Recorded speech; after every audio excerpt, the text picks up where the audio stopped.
Hello guys, in this video I will talk about the travel document requirements for Mindanao Cities, updated 2021 para po to sa mga Cebu Pacific passengers. So the Mindanao cities that I will be discussing are the following. So we have Butuan, Cagayan de Oro, Dipolog, General Santos, Ozamiz, Pagadian, and Zamboanga. Unahin natin yung Butuan City. So ano ba yung mga requirements para makapasok sa syudad ng Butuan? Good news po kasi wala pong requirements ang Butuan City. No travel document requirements required for travelers. Ang kailangan lang natin ay observe ang minimum health standards like face masks, face shields, and physical distancing. And of course, trace up din. When you go to the airport, trace up yung hahanapin as the contact tracing app. Punta naman tayo sa Cagayan de Oro City, the city of golden friendship. Ano ba yung mga requirements na hinahanapin dito? So, let's start with the APUR. So, kung APUR ka, valid ID, travel order, and travel itinerary lang yung kailangan mong i-prepare. Tatlo lang po. So, walang PCR test, no? Walang RT-PCR test result. Wala na hong travel authority, wala na ring medical certificate. For LSIs and returning overseas Filipinos, walang travel requirements. Yehey! So wala kayong ipe-prepare. Or maybe just a trace app. Hindi minention dito pero sa airport kasi hahanapin to eh. So prepare nyo na lang. And of course, yung minimum health standards, we have face mask, face shields, physical distancing, and meron silang symptom screening upon arrival. So dapat makapasa ka. Kasi kung hindi, baka doon na papasok yung quarantine or maybe additional requirements. So ang assumption dito ay wala kayong symptoms when you travel to Cagayan de Oro para walang travel requirements required if you are LSIs and ROFs. How about naman sa Cotabato City? So sa Cotabato City, ganoon pa rin no, yung physical yung minimum health standards kailangan nyo pa rin i-observe and walang yung symptom screening nandoon pa rin. Okay? And pareho lang din I think sa Cagayan de Oro. Okay, so pareho lang yung requirements for APUR and LSI. Let's go to the travel requirements naman for Dipolog City. So, ang Dipolog ngayon tumatanggap ng locally stranded individuals and persons with indispensable travel for medical and humanitarian purposes. Ito yung mga requirements na nakasaad dun sa listahan. Okay, so we have here the negative test result 5 days before departure. And we have medical certification and travel authority issued by JTF COVID Shield. Nakasaad doon sa latest na IATF guidelines na wala na pong medical certificate and travel authority. Pero since nakasulat pa rin to doon sa guidelines ng Cebu Pacific, so nakasaad lang dito, nakasulat pa rin dito. No? Pero paki-check na lang kasi according to the IATF latest guidelines, wala na ho tayong medical certificate and travel authority. Pero meron pa rin tayong certificate of acceptance from the concerned LGU and the referral from concerned provincial health office if travel is for medical reason. So, yun. Trace app is still needed from the airport of origin kasi ito kasi yung usually hinahanap no, for contact tracing.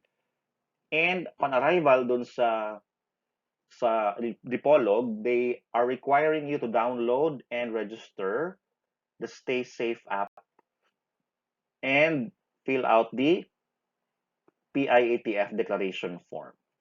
So, I guess ito yung mga dapat mong gawin paglapag mo na dun sa airport ng Dipolog City. Sa Dipolog City pa rin tayo and this time it's about the ROFs. Okay? Returning overseas Filipinos. We have here, double check na lang tong travel authority kung meron pa rin. Okay, for me, wala na yan kasi according to IATF guidelines, wala na akong travel authority na ini-issue. negative PCR test, quarantine specification issued by the DOH, and acceptance letter from the concerned LGU or LGU of destination. So please double check lang po itong travel authority kasi for me, wala na to. Trace up from the airport of origin, and since na pareho pa rin, no, yung Stay Safe app and PITF app, prepare na rin. Okay, walang problema kung we prepare all of this to prevent hassle, no? Na pagdating dun sa checkpoint or whatever, hahanapin sa inyo at wala kayong may pakita. So, yun yung stress. So, better na i-prepare nyo na lang lahat para walang problema. Ito naman ay Dipolog City pa rin tayo, pero at this time, for Apur. Okay, so as usual, ang Apur, maraming requirements, no? So, we have the company ID, COE, travel order, medical certificate, paki-double check niyan. For me, wala na yan. Apur undertaking, ano yung rason? Okay. To be filled up upon entry at the provincial QCPs. Okay. Notice of coordination from the LGU of destination. So, always nandyan yan. And negative test result. Okay. Trace up from the airport of origin and Stay Safe app upon entry or landing dun sa Dipolog City Airport and PITF declaration form. Let's go naman sa Gensan. So, lahat ng travelers, so wala akong kategorya, lahat ng papasok sa General Santos City ay ito dapat ang ipa-prepare. May travel authority pa rin ang sinasabi, pero paki-double check nito because this one should no longer be issued by the JTF COVID Shield kasi wala na to according to IATF guidelines. May video po ako na isa dun sa IATF guidelines na bago. Paki-check na lang po. Or I can put the link down the description. Negative PCR test, okay, and pre-registration in Tapat. Okay, meron silang parang website for contact tracing, I guess. Okay, wherein you have to fill it out and save a printed or digital copy of the QR code, as this will be scanned upon entering the border checkpoints, establishments, and offices. So please, do this, no? I'll be posting the link of Tapat also in the description page. Trace up from the point of origin or airport of origin, and for Jensen, kung taga Manila, from Manila ka, from December 17 onwards na travel, you may choose to undergo the test before boarding procedure for Cebu Pacific, and it's worth 700 pesos. So, you may opt naman. May choice ka naman na hindi, no? Mandatory 14-day quarantine for General Santos residents upon arrival and an antigen test on the 7th day. So, meron silang 14-day quarantine kung residents ka ng city. Okay. So, yan yung mga dapat tandaan. Okay? For all travelers going to Jansan. Punta naman tayo sa Ozamiz City. Ano ba yung mga requirements? For Apur, okay, and for LSI, so pareho lang to dun sa Cagayan de Oro at Cotabato City na mga requirements.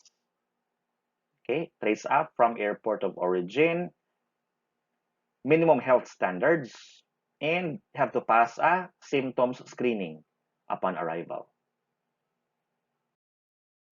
For Pagadian City, kung LSI ka, you need to have travel authority, pero paki-double check kasi according to IATF guidelines, wala na yan, pati to, double check nyo na lang. For me, wala. Okay? Acceptance from the city, municipal government, or provincial government. So, acceptance. Trace up from point of origin. So, yun lang po ang for Pagadian City. Kung ikaw ay LSI. If you are a poor in going to Pagadian, ito naman po ang dapat nating i-prepare. Okay, so company ID, travel order, and medical certificate. Okay? So standard yan for a poor. Trace up, airport of origin, Yan lang po for Apurs going to Pagadian. If you are a returning overseas Filipino going to Pagadian City, travel authority, paki-double check to, negative PCR test, quarantine certification, certificate of acceptance. Okay, those are the things you need to prepare and trace up airport of origin. And lastly, for those who are traveling to Zamboanga City, if you are an LSI or an ROF, ito naman yung mga dapat nating i-prepare.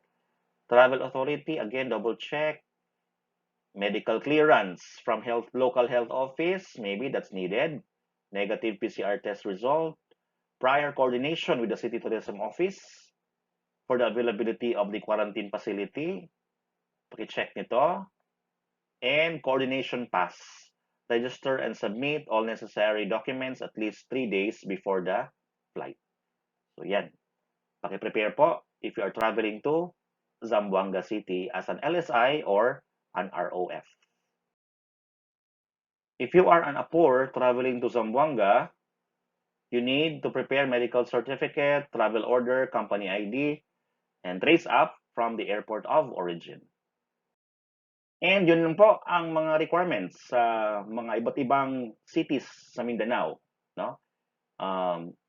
Based doon sa new travel guidelines na pinalabas ng IATF. Wala po dito yung Siargao at Surigao kasi they have a very long list of requirements and I think it should be done on a different video. So I'll try my best to cover that as well. Okay? And if you are looking for requirements for Davao City, so may ibang video din po na para doon. So I might be posting all the important links in the description page below. Thank you for watching this video and have a safe trip in your next travel.